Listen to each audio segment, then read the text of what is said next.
www.potonapoto www.potonapoto. Les secrets de la réussite de vos événements, Lovelyz.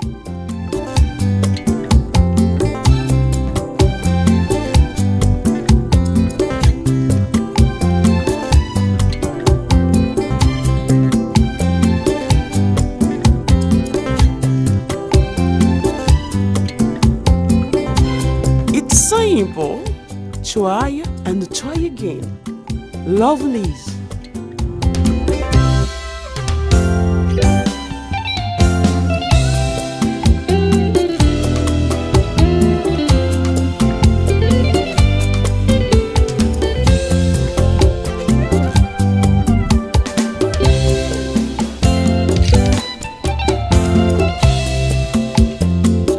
Lovelyz événementiel, c'est l'excellence à votre service.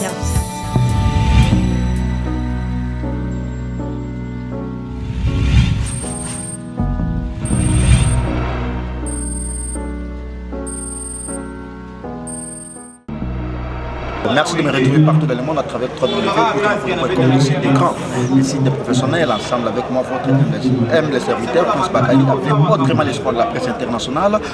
Aujourd'hui, ce soir, c'est la répétition spéciale. Comme je l'ai dit, tout y a maquillé, toujours il y a encore une fois de plus. Lui, il s'appelle Diego Milito, le chef du gouvernement, appelé autrement chef d'orchestre du groupe La Team Wata, l'orchestre cher à Héritier Watanabe, avec qui on va entretenir un tout petit peu avec lui. On avait reçu un peu spécial, mais aujourd'hui nous sommes dans une répétition d'accueil. Pourquoi une répétition d'accueil? Parce qu'on va recevoir l'artiste, le patron du groupe. On l'appelle autrement Boss Live, mais c'est le chanteur Héritier Watanabe. On va les recevoir en provenance de Paris, avec qui on va, si tout va bien, on va les recevoir aussi. Mais sans plus tarder, je reçois pour vous Diego Milito, le chef du gouvernement, comme je l'ai dit. Bonsoir. Bonsoir Prince Bakali. Bonsoir à tous les retiradiens, les retiradistes qui nous suivent ici. Alors, plaisir à trop, Diego Milito, le chef du gouvernement, comme on a prononcé, on a annoncé déjà. Partout, merci Poto na Poto. Alors, les meneurs du G. Ah, les meneurs de G, Komwana, les meneurs de G, Patricia D, la fille de Luc Saïma Solo, ainsi que la première dame de Paris, Dr. Ginkani, les bourgeois. Alors, Diego Milito, les répétitions, pour vous avez marqué, Albino, Azalagi, Absa, et on a Tamuki, Azalagi, Paris, Lelo, et ça, arrivage naïf. Alors, Nayami, au PC, la Yango, on a déjà, Bossa, comme il a été mis, ça va comme pénal au grand complet, mais pas tout plein déjà, idéologie, on a dit. Des fois, t'es gars, nous, si tu as watande makambo, donc yende makambo, donc watande makambo, makambo, makambo, zoluga, izande wa. Et bien, on a mon gâteau, mais on a moins de membre, il y a supplicité à ma lembe. Toi, mais on a dit à ma lembe, parce que yo, au compte ici, déjà, na carte idéologie, parce que comprenez que non, tu y a un peu spécial. Alors, ça le la banque de net banane. On va arriver à mettre les bazar. T'es ba misé tout. Ya Congo, ba dit que watande makambo. Pour ba lobelo bien fou na wata. Pour ba lobelo bien fou le maman wata. C'est ça. Chrétien Mwandam, on voit la chouette. Le bague non wata. À Sali 16 ans, j'allais dire 16 ans dans la maison mère, mais album moi Betty c'est comme ça, c'est là 6 mois dans la maison mère, 6 mois. Et Sankara qui passe ma tout va comprendre qui va tous donc Sankara pour moi les mamans est divertissement normalement loi G jouer au moins net ba limisa ma fiston sai soubé vie kaouba ya ça les genre comédie le hasard côté divertissement ba tu vas dire que so ba besoin d'information vraie. On ne pas été, il y a un divertissement. Quand tu as été pour théâtre, est-ce que tu as alors, Diego Milito, tu es éternisé, on a été dans le Sankara parce qu'il y a un côté. les lots retirés déjà sur les marchés, dans un événement, déjà, je suis jeune, je suis Wata. Autant qu'artiste musicien, étant jeune aussi, évolue à côté d'un jeune. Le message de ça va tout parce que dans mon image, boss habite à Poto, na Suisse wana ezalaki dégâts. Ezalaki musique moko ya ba mama ya Poto ba image ezali bomona yango, mais les lots doza un peu la répétition spéciale.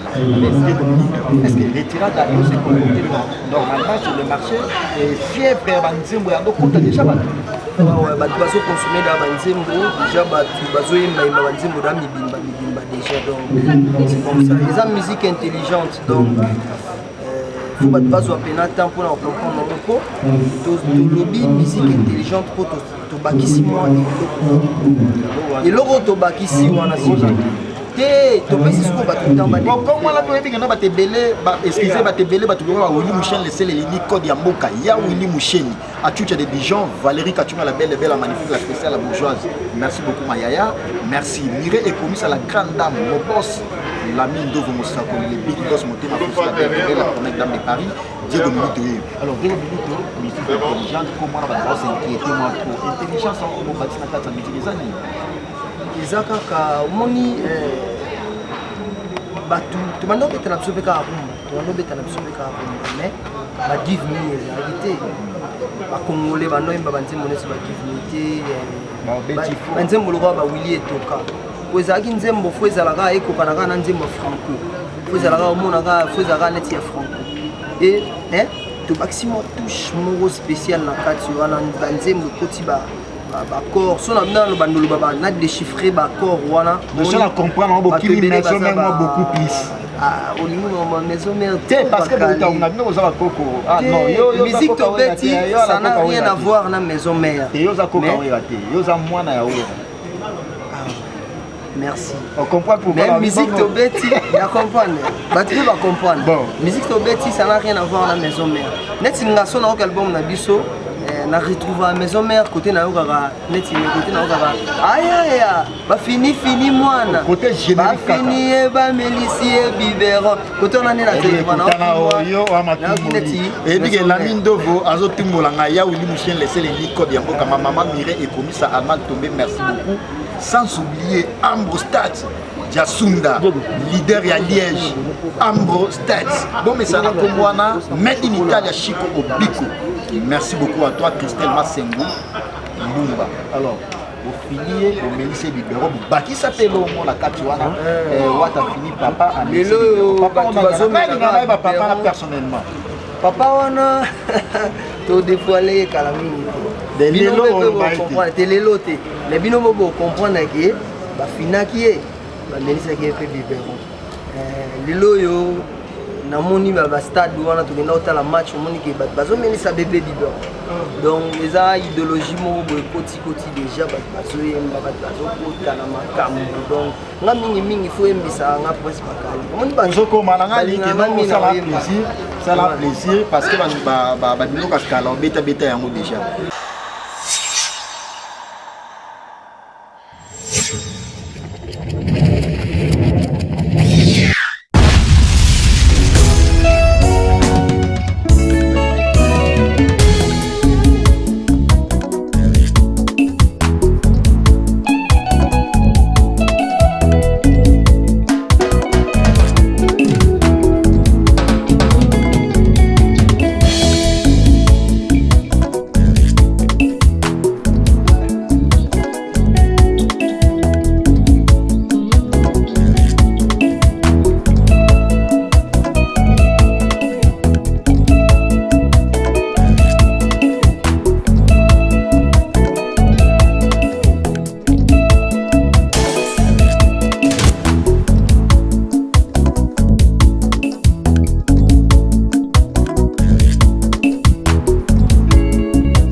Diego Milito pour na éviter à outa maison mère à beta na maison mère à beta na Tonia Adolphe Dominguez qui est salam passa les lo oyo a évolué à côté d'un grand aussi lui il s'appelle Héritier Watanabe appelé autrement monsieur le chanteur Diego Milito côté ça na ba fièvre en bala mo ya Rada donc il est comprendre parce que Patricia Dea la fille de Lix à Belgique mon private merci beaucoup Patricia Dea sans oublier Chico Obico Made in Italia Pire Longat les maestros contrôlés merci beaucoup à toi kota na ba fièvre moi Migolo tozwemba baeayo baboingana yo tolove monter ba stratégie ya ekar yanga nayo alors batongeli yo kage na se a fleuve ya Congo encerclé na baligator na bétoile de la mer kaka pona mona yo teo zefie moya kolingwe koma troublé obango ba sepela kirikili invité d'amour na biso yo moto remplissaki yango théorie oyo ezanga pratique eza non confirmé zefi opesanga ba je t'aime d'amour esangana na bakte na maloba sukali me na motema naza toujours présenté côté bato baolela mikolo anto antu babosanaka nzala te mokolo zwi bilei antoye bakali j'aime Maria mwana Diego Milito comme vous l'avez bien compris lui il s'appelle Diego Milito il évolue bel et bien au sein du groupe la team Wata l'orchestre cher à Héritier Watanabe appelé autrement moi je l'appelle affectueusement mais c'est le chanteur parce que je le sais un artiste complet Moni Batondi et puis question na payer ninga malamoto qui va biloko saliana au mimi sur banzela ba Olivier au mimi sur banzela ba Olivier mais na moni pe à parking plein à car livet tonga déjà macadam moko et to qui m'a moqué wa pe na tanga moni parking awa vraiment plein mona te la team Wata soulebe ta concert parking ezala plein ezala na deux orchestres soulebe ta concert parking ya plein bino na banani Zaiko dans la team. La biso vérité. Bana poto, bana partout bolanda biso nga loba vérité. Émission to ça musu na na Bible. Pour comprendre bien nga loba vérité. Oh, la Bible na idéologie ni. Na na Bible pour la sa vérité on azolo puis jour wana na loba vérité oyo et loba maté. Oyo loba maté puis oyo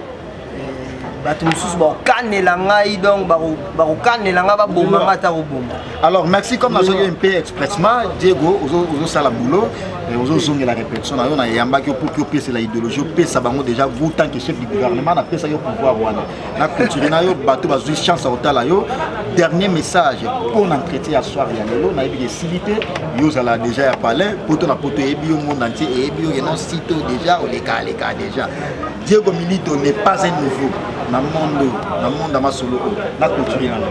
Merci Bakali clôturer na pe sa mère vient na batunyoso na expliquer le moi muke l'air tolo ba je suis jeune je suis Wata ezaka pour na biso ba musicien te ezapeka ka pour na bato ba na Wata te mutunyoso o excel azo exceller na musala sala ba akokolo bané je suis Wata ata yo Bakali o golo ba pe je suis Wata national loba ba lo ba journaliste Wata ça ma polémique te o mona ngote te je suis Wata c'est comment je suis Wata c'est quelqu'un oyo azo exceller na musala na ye azo sala omoni banzembo oyo neti ba DDD wa mo bena français zolo ba ma mulai loko ya congolais te ezaka te batu pe bana banga oyemba ngo sino te ba congolais ba oyemba ngo te mais Kinshasa lelo zo yemba DDD et atoza cordonnier so sala ngo bien oza fier au loba je suis Wata donc le truc na quelques dédicaces et puis message clé na bato ba otalo parce que na bomba ngo muke on a préparé le mot benayi le chef du gouvernement il a beaucoup à parler alors on va les recevoir encore tout si ça n'a pas d'émission à l'élo on va dédicace et puis message à Souka merci Bakali message à Souka ezaka ka tolingana ba congolais tolingana ndenge tuyembi retirada tuyembi bolingo na kati bolingo ezala entre biso merveille na tous les diaspora au balandi émission au bas occasion olanda biso biso wana batu na tembe baro colorer biso baro coller biso ba étiquette na biso te Mais on n'a pas le choix, on est là pour défendre la musique congolaise. On n'a pas le choix quoi. Donc, on a le choix, il faut tout ça bien pour bailler na biso sous casse. Tout ça bien pour nous défendre Bino Merve na Bilis Machoko, la Bella. Gloire à Dieu, mon frère était à Zaki au Kamama, en prison, à Bimi, Dieu le kiss que je salis. Voilà, Nenga Poto. Ouais, Nenga Poto. Je salis Clarisse Panzou, maman na Clarcy. Et je salis Mamimi Bissilo. Je salis Ronald Blackstar, congolais Ronald Minoukou. Je salué Falman, mon frère. Je salis Boss Adamon, na Suisse, wana donc, Massananga Landry Barthez, le mannequin de Switzerland, la Pessimbote et la Cheribou dans les réseaux, ainsi qu'à toi, Diesel à London, à t'appel, mais aux Amasananga toujours. La salué Dadi Mavungu, yo yebi donc, Dadi le Kiki, Angola, la Pessimbote, na Trésor Mbalikada, ainsi que na Derlik Mafuta, Union Européenne. Otomboyo, la Pessimbote, Bissiko Zali, ça part et à Trésor Mbalikada, la salué. Fondé na biso Patrick Ndombe, Patrick Ndombe, il est devenu fondé. Bonsoir. Il y a la barbe blanche de sagesse. Un peu spécial, comprenez que nous sommes à la répétition de l'artiste musicien Héritier Watanabe. C'est pour moi la présentation parce que nous sommes à la répétition. Le chef du gouvernement a parlé, alors pour mettre une clause, a présenté M. Fondé dans la banque. C'est bien moi, Patrick, qui veut fonder le pouvoir. Ça, c'est la team Wata. Chose promise, chose. Et puis, il y a la team Wata en bas. Il y a des gars, je l'ai bien. J'ai comme ministre de travail qui fondé à même idéologie au Kaka Oya Balamine. Biso, nous avons un système de bangote à Michael Jackson. Bâtir rideau noir, bâtir na sima. Au Balataramabe, baïbi goyem bâté. Parce que Bakvase Belé à Oluba, parce que c'est spécial. Il y a la réflexion à moi, ma dédicace, prochainement pour que je sois là, on va dédicace et puis moi, message pour la retirade. On a retiré sur les carrières de l'air. Moi, de ma part, j'ai c'est l'artiste. Parce que c'est les tout premiers de sa carrière. Associé à la chaîne net, il doit participer à la carrière de l'air. Donc, un petit espace là, la jeunesse doit participer. Retirade des appréciés. Donc, en ce moment, l'album, on a une pression plus de 10 ans. Et partout où vous êtes, Retirade à l'album le plus attendu dans tous les étendues de l'univers. Il y a mon adja c'est bien moi faire les pouvoirs. Ouais, à l'exemple. Ouais, la minute on a dit que pour te faire aussi. Les chanceliers juniors et Yannick Toubou, la choc, mais qui dit ma France, ma balle. On a pris un bâti, il y a 4 jours, qui est dans mon bâti, Nathalie, grand frère propre, ami quotidien et tabouane dans ma ville. Besoin de Weston, Kester Batikela et on fait beaucoup de Batikela et donc il y a un moment qui n'a tellement mis pour la Guiani Bandana cette île. Babi n'est tout le bail cap. Donc tout Philippe Dadengana sans oublier Olga Violette, Kane Babolota. Donc il y a un tout ça partout. Donc après c'est une big salutation. Ça c'est la musique intelligente. Exercée par les garçons intelligents. Du groupe La Team Wata dans l'orchestre chef a invité Watanabe, la série continue toujours.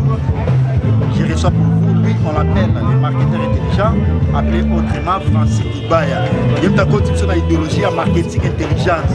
Intelligente, j'allais dire, parce que alors ça, la marketing, la marketing a déjà devenu intelligente parce qu'on l'a bien remarqué.